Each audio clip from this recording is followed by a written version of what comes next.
ഇനിയിപ്പൊ അവര് രണ്ടാളും കൂടി ഹോസ്പിറ്റലിലേക്ക് പോകുന്ന അറിയത്തില്ലല്ലോ ഏട്ടത്തി. എന്താ അവര് പോകുന്നോണ്ട് നിനക്ക് എന്തെങ്കിലും നഷ്ടമുണ്ടോ? ഹേയ്, എനിക്കൊരു നഷ്ടവുമില്ല. ഇനി അവനും അവളും കൂടി ഹോസ്പിറ്റലിൽ ചെല്ലുമ്പോ മഞ്ഞുരുകോ? എല്ലാവരും കൂടി ഒന്നിച്ചായിരിക്കും ഇനി ഇങ്ങോട്ട് വരുന്നത്. മുത്തശ്ശനും കൊച്ചുമോനും തമ്മിലുള്ള പിണക്കം മാറുമെന്ന് നിനക്ക് നല്ല ഭയം ഉണ്ടല്ലേ? അയ്യോ, അങ്ങനെ ഒരു ഭയം എനിക്കൊന്നുമില്ല. അല്ലെങ്കിൽ തന്നെ അതിന് ഞാനെന്തിനാ ഭയക്കുന്നത്? നിന്റെയൊക്കെ മനസ്സെനിക്ക് നല്ലപോലെ അറിയാം. ആദർശം നയനെ ഇനി ഇങ്ങോട്ട് മടങ്ങി വരരുതെന്ന് ഏറ്റവും കൂടുതൽ പ്രാർത്ഥിക്കുന്നതും ആഗ്രഹിക്കുന്നതും നീ തന്നെയാ. ഞാൻ എന്തിനാ ഏട്ടത്തി അങ്ങനെ പ്രാർത്ഥിക്കുന്നത്? ഓ, അവര് രണ്ടാളും എന്നും ഈ കുടുംബത്തുണ്ടാവണമെന്നാണ് എന്റെ ആഗ്രഹം. അല്ല, നീ എന്തിനാ ഉറങ്ങാതെ ഇവിടെ വന്നിരിക്കുന്നത്? അല്ലെങ്കിൽ ഇപ്പൊ കോർക്കം വലിച്ചുറങ്ങേണ്ട സമയം കഴിഞ്ഞല്ലോ. അച്ഛൻ അസുഖമായിട്ട് പോയതുകൊണ്ട് ഇനി അവിടുത്തെ വിവരങ്ങളൊന്നും അറിയാതെ ഉറക്കം വരത്തില്ല ഏട്ടത്തി. ഓ, അത്രയ്ക്ക് സ്നേഹം നിനക്ക് അച്ഛനോടുണ്ടോ? അനാഥയായ എന്നെ എടുത്തു വളർത്തിയത് അച്ഛനും അമ്മയും കൂടെ അല്ലേ? ആ സ്നേഹം മരിച്ചാലും എന്നെ വിട്ടു പോകത്തില്ല ഏട്ടത്തി. ഞാൻ ആകെ ടെൻഷൻ അടിച്ചിരിക്കുക. അതിന്റെ കൂടെ എന്റെ മനസ്സമാധാനം കളയാനായിട്ട് ഇത്തരം സംസാരമായിട്ട് നീ ഇവിടെ നിൽക്കരുത്. പോയി കിടന്ന് ഉറങ്ങാൻ നോക്ക്. ഹോസ്പിറ്റലിൽ നിന്ന് ഒരു വിളി വന്നിട്ട് ഞാൻ പോയാ പോരെ ഏട്ടത്തി? നിനക്ക് അവിടുത്തെ വിവരങ്ങൾ അറിയണമെങ്കിൽ കുറച്ച് കഴിഞ്ഞിട്ട് നീ ജയേട്ടനെ വിളിച്ചു നോക്ക്. അച്ഛന് കുഴപ്പമില്ലെന്ന് അറിഞ്ഞു കഴിഞ്ഞാൽ പിന്നെ നിനക്ക് ഉറക്കം വരില്ലല്ലോ. അതെന്താ ഏട്ടത്തി അങ്ങനെ പറഞ്ഞത്? എന്റെ പൊന്ന് ജലജ, നിന്റെ മനസ്സെന്താണെന്ന് എനിക്കറിയാം. അതുകൊണ്ട് തന്നെ ഞാൻ പറഞ്ഞത്. നീ പോവാൻ നോക്കി. നല്ല കോൾഡ് ഉണ്ട്, മറ്റു കുഴപ്പമൊന്നുമില്ല. ശരി, കുറച്ച് സമയം റെസ്റ്റ് എടുക്കട്ടെ. മുത്തച്ഛ, ആരൊക്കെയാ വന്നിരിക്കുന്നത്? മുത്തച്ഛന് കുഴപ്പമൊന്നുമില്ല കേട്ടോ. എന്ത് പറ്റി മുത്തച്ഛ? അച്ഛാ, എന്താ പറ്റിയേ? നല്ല ചൂടും പനിയുണ്ടായിരുന്നു. ഒരുപാട് നിർബന്ധിച്ചിട്ടാ ഇങ്ങോട്ട് കൊണ്ടുവന്നത്. മനുഷ്യന് പ്രായമാകുമ്പോ ഇതുപോലുള്ള പനിയും തളർച്ചയൊക്കെ ഉണ്ടാവും. അതത്ര വലിയ കാര്യമൊന്നുമല്ല. അത് കേട്ട പാതി കേൾക്കാത്ത പാതി ബന്ധം പുതുക്കാൻ ഓടി വരേണ്ട ആ കുടുംബത്തിൽ നിന്ന് പോയവര്. എന്തിനു മുത്തശ്ശ ഞങ്ങളോട് ഇങ്ങനെ ദേഷ്യപ്പെടുന്നേ? മൂർത്തീസ് ഗ്രൂപ്പിന് MD സ്ഥാനം മോളുടെ ഭർത്താവ് രാജിവെച്ചു. അതിനുശേഷം വീട് വിട്ടു പോയത് നിങ്ങളുടെ ഇഷ്ടപ്രകാരം. അങ്ങനെയുള്ളവരോട് സ്നേഹം കാണിക്കാൻ തൽക്കാലം എനിക്ക് പറ്റില്ല. അവർ ഞാനുമായി ബന്ധപ്പെട്ട ഒരു കാര്യത്തിനും വരണ്ട, മരണത്തിന് പോലും. മുത്തച്ഛ, എന്തിനാ ഇങ്ങനെയൊക്കെ സംസാരിക്കുന്നു? നീയാണോ ഞാനിവിടെ ഉണ്ടെന്ന് വിളിച്ചറിയിച്ചത്? അച്ഛനല്ല, നയന അമ്മയെ വിളിച്ചപ്പോ അമ്മയെ പറഞ്ഞത്. ഇവർക്കൊക്കെ ഇത് എന്തിന്റെ കേടാന്നാ ഞാൻ ആലോചിക്കുന്നത്. ഇത് മുത്തച്ഛന്റെ ജന്മമാസ, സൂക്ഷിക്കണം. ഇതുപോലെ ഒരുപാട് ജന്മമാസം എനിക്ക് വന്നിട്ടുണ്ട്. കഴിഞ്ഞ ജന്മമാസത്തിലാണ് എന്നെ വലിയൊരു രോഗം പിടികൂടിയത്. അത് പൂർണ്ണമായിട്ട് മാറി. രോഗാണുക്കൾ ഈ ഭൂമിയിലുള്ളിടത്തോളം കാലം അസുഖങ്ങൾ വരും. അങ്ങനെ വന്നാലേ ഇതുപോലുള്ള ഹോസ്പിറ്റലുകൾ നിലനിൽക്കും. അതൊക്കെ സാധാരണ കാര്യങ്ങളാ. രോഗാണുക്കൾ എന്റെ ദേഹത്ത് പ്രവേശിക്കാതിരിക്കാൻ ഞാൻ ദൈവമൊന്നുമല്ല.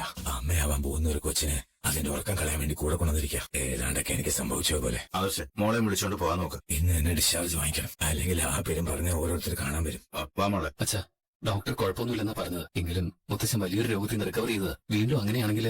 ഏയ്, ഒന്നുമില്ല. അങ്ങനെയെങ്കിൽ വരുമ്പോ തന്നെ ഐസിലേക്ക് കൊണ്ടുപോകില്ലേ?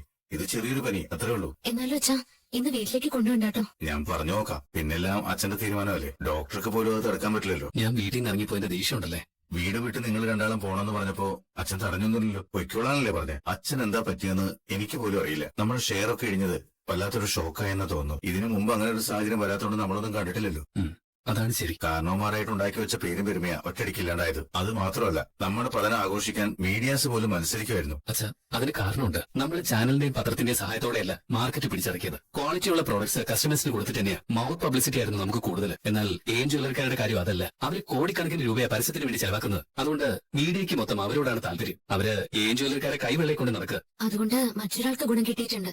എന്റെ ചേച്ചിക്ക് എന്തുമാത്രം പരസ്യ എല്ലാ ദിവസവും വന്നുകൊണ്ടിരിക്കുന്നത്. ചില ഉറച്ച തീരുമാനത്തോടെ ഞാൻ വീട് വിട്ടത്. നമുക്ക് ഇപ്പോഴുണ്ടായ തകർച്ച അത് താൽക്കാലികമാണ്. അതിൽ നിന്നല്ല നമ്മൾ റിക്കവറായി വരും. പക്ഷെ അങ്ങനെ റിക്കവറായി വരുമ്പോ മുത്തശ്ശനും ആരോഗ്യത്തോടെ ഇരിക്കണം. ആ സമയത്ത് തളർന്നു കിടക്കുന്ന മുത്തശ്ശനെ കാണേണ്ടി വന്ന എന്റെ മനസ്സ് തകർന്നു പോകും. പിന്നെ എന്ത് കിട്ടിയെന്ന് പറഞ്ഞിട്ട് കാര്യമില്ല. നമ്മള് മനുഷ്യർക്ക് വാർദ്ധക്യം ബാധിച്ചു കഴിഞ്ഞാൽ പിന്നെ ഒന്നും നമ്മുടെ കയ്യിലല്ലല്ലോ മോനെ. ഏതായാലും നിങ്ങൾ വിവരം അറിഞ്ഞപ്പോ തന്നെ വന്നല്ലോ. അച്ഛൻ ദേഷ്യപ്പെട്ടെങ്കിലും അച്ഛനെ കാണാൻ പറ്റിയല്ലോ. ഇനി മോളെയും കൊണ്ട് പെട്ടെന്ന് പോകാൻ നോക്ക്. പഴയ പോലെ അല്ല കാലാവസ്ഥ. രാത്രിയിലൊക്കെ പോയിട്ട് തണുത്ത കാറ്റാ. നിങ്ങൾ ചെല്. ശരി അച്ഛൻ. പോട്ടെ അച്ഛാ. കൊച്ചുമോനും ഭാര്യയും പോയോ? പോയി. ഇപ്പൊ ബി നോർമൽ ആയല്ലോ സാർ.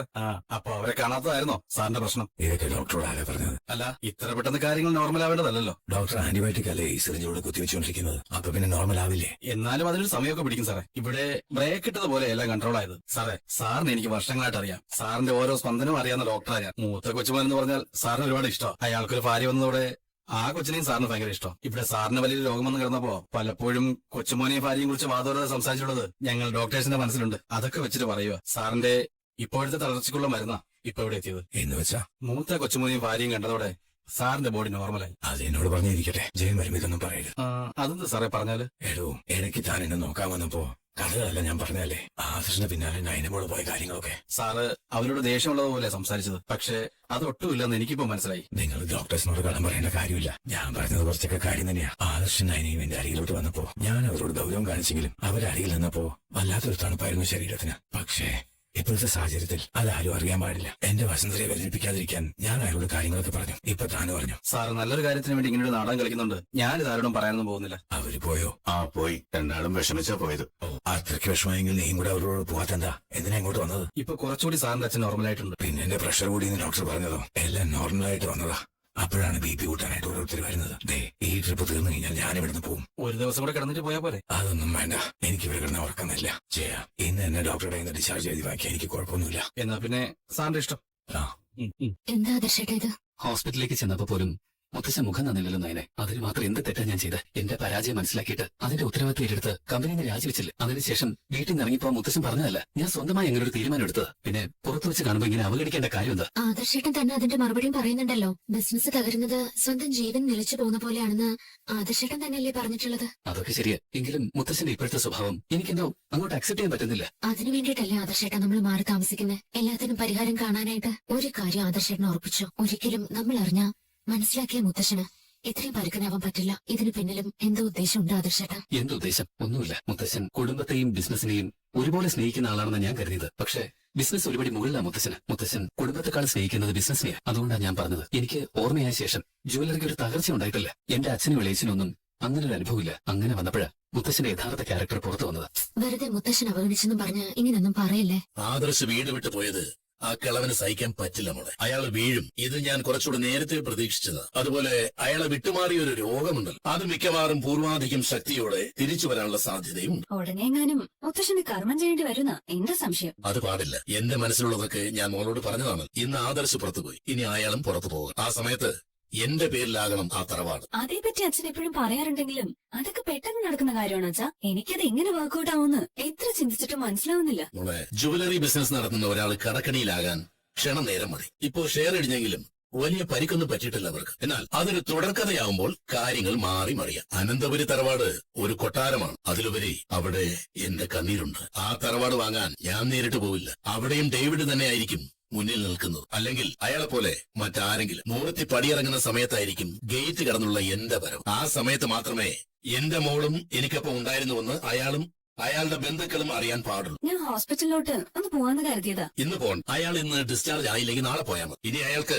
ഇതുപോലുള്ള തളർച്ചകൾ ഒരുപാട് വരാൻ കിടക്കുക. ഇതൊക്കെ ഒരു തുടക്കം മാത്രം. ഇങ്ങനെയുള്ള മുഹൂർത്തങ്ങൾ ഉണ്ടാവുമെന്ന് ഞാൻ ജീവിതത്തിൽ കരുതിയതല്ല മോൾ. അത്രയ്ക്ക് ഞാൻ പാപ്പരായിരുന്നു. എന്നാൽ ദൈവം എന്നെ കൈപിടിച്ചുയർന്നു. മുത്തശ്ശൻ ഇങ്ങനെ വീണതുകൊണ്ട് ഇനി ആദർശേട്ടൻ അവളെയും കൂട്ടി തറവാട്ടിലേക്ക് തിരിച്ചു വരുമായിരിക്കോ? അതിനുള്ള സാധ്യത കുറവാണ് മോൾ. മൂർത്തിയുടെ തനി പകർപ്പാണ് ആദർശ്. അവനും വാശി കാണും. ചിലപ്പോ ഹോസ്പിറ്റലൊക്കെ പോയി അവൻ അയാളെ കണ്ടെന്നു വരും. എന്നാലും തോറ്റ് തലകുനിച്ച് തറവാട്ടിന് പോയവൻ അത്ര പെട്ടെന്നൊന്നും തിരികെ എത്താനുള്ള സാധ്യതയില്ല. മൂർത്തിയുടെ ശരീരത്തിന് മാത്രമല്ല വാർദ്ധക്യം ബാധിച്ചിരിക്കും. ഇപ്പോ മനസ്സും അങ്ങനെ തന്നെ. എല്ലാ അർത്ഥത്തിലും തളർന്ന് കഴിഞ്ഞു അയാൾ.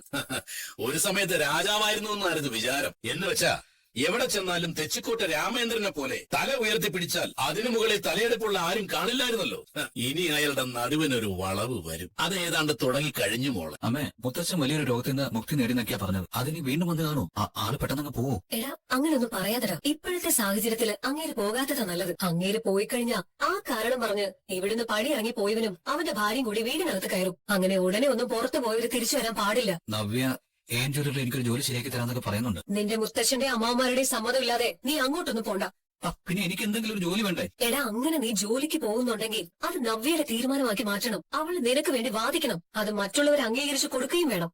അല്ലാതെ മൂർത്തീസ് ജ്വല്ലറിയുടെ എതിരാളികൾക്കൊപ്പം നീ കൂടിയാലെന്തേ? പിന്നെ നീ ഈ വീട്ടിൽ നിന്ന് പുറത്താ. അതുകൊണ്ട് സൂക്ഷിച്ചു വേണം ഓരോ കാര്യങ്ങൾ ചെയ്യാൻ. അവര് വന്നല്ലോടാ, പെട്ടെന്ന് ഇങ്ങോട്ട് പോന്നോ? അച്ഛാ, ഞാൻ ബ്രാൻഡറാ, പിടിക്കണ്ട. എനിക്ക് അങ്ങനെ കുഴപ്പമൊന്നുമില്ല. അതുകൊണ്ടല്ലേ എത്രയും പെട്ടെന്ന് പോരാൻ പറ്റിയ. നിന്റെ മുത്തശ്ശന് ഒരു കുഴപ്പമില്ലെന്നാ തോന്നുന്നത്. നീ വാ, വന്ന് നല്ല രീതിയിൽ സ്നേഹപ്രകടനം ഒക്കെ നടത്ത്. വാടാ. മുത്തച്ഛൻ എങ്ങനെയുണ്ട് ഇപ്പം? ഒരു കുഴപ്പമില്ല. അതുകൊണ്ട് രാത്രി തന്നെ ഇങ്ങ് പോകുന്നു. എത്ര പറഞ്ഞാലും കേൾക്കത്തില്ല. എന്നെ ഹോസ്പിറ്റലിൽ കൊണ്ടുപോയി പറ്റത്തുള്ളൂ ചിലർക്ക്. അതുകൊണ്ട് ഇപ്പൊ ആർക്കും നഷ്ടമൊന്നും ഉണ്ടായില്ലല്ലോ അച്ഛാ. ഡ്രിപ്പ് കൊടുത്തതിന് ശേഷം കുളിരും പനിയൊക്കെ മാറിയത്. അവിടെ ചെന്നപ്പോ കുറെ ആന്റിബയോട്ടിക് ഇഞ്ചക്ട് ചെയ്തു. അതിനേക്കാളും നല്ലത് കുരുമുളകും തുളസിയുടെ കഷായമായിരുന്നു. അച്ഛന് കുഴപ്പമൊന്നുമില്ലല്ലോ അച്ഛാ? ആംബുലൻസിലൊന്നും അല്ലല്ലോ ഞാൻ തിരികെ വന്നത്. ഇവിടുന്ന് പോയ കാര്യം തന്നെയല്ലേ. അതുകൊണ്ട് പ്രതീക്ഷയ്ക്ക് വകയില്ല. അതെന്താ അച്ഛാ അങ്ങനെ സംസാരിച്ചത്? നിന്റെ മനസ്സ് അച്ഛന് നന്നായിട്ട് അറിയാം. അതുകൊണ്ട് തന്നെ അവിടെയും വന്നിരുന്നു എന്നെ ശല്യം ചെയ്യാനായിട്ട് ഒരുത്തൻ. നിന്റെ മോൻ. അവനോട് നീയാണല്ലേ ഞാൻ ഹോസ്പിറ്റലിൽ പോയി വിളിച്ചു പറഞ്ഞത്? ഞാൻ വിളിച്ചു പറഞ്ഞല്ല അച്ഛ. നയനെ ഇങ്ങോട്ട് വിളിച്ചപ്പോ അച്ഛൻ ഹോസ്പിറ്റലാണെന്ന് ഞാൻ പറഞ്ഞതേ ഉള്ളൂ. അത് പിന്നെ പറയണ്ടേ അച്ഛാ? പറയണ്ട. എന്തിനാ പറയുന്നത്? നിന്റെ മരുമോൾ ഇപ്പൊ അമ്മയാവാൻ തയ്യാറെടുക്കുക. ആ കുട്ടി എന്റെ അടുത്തേക്ക് വരേണ്ട കാര്യമുണ്ടോ? എന്ന് മാത്രമല്ല, ഇപ്പൊ ആദർശന്റെ മുഖം കാണുന്നത് എനിക്കത്ര ഇഷ്ടമൊന്നുമല്ല. അപ്പൊ അവരോടൊന്നും സംസാരിച്ചില്ലേ? ഇവൻ ഏതാണ്ടൊക്കെ സംസാരിച്ചു. ഞാൻ സംസാരിക്കേണ്ട കാര്യം എന്താ? എന്റെ സ്ഥാനം റിസൈൻ ചെയ്തതിനു ശേഷം വീട് വിട്ട് പോയതാ.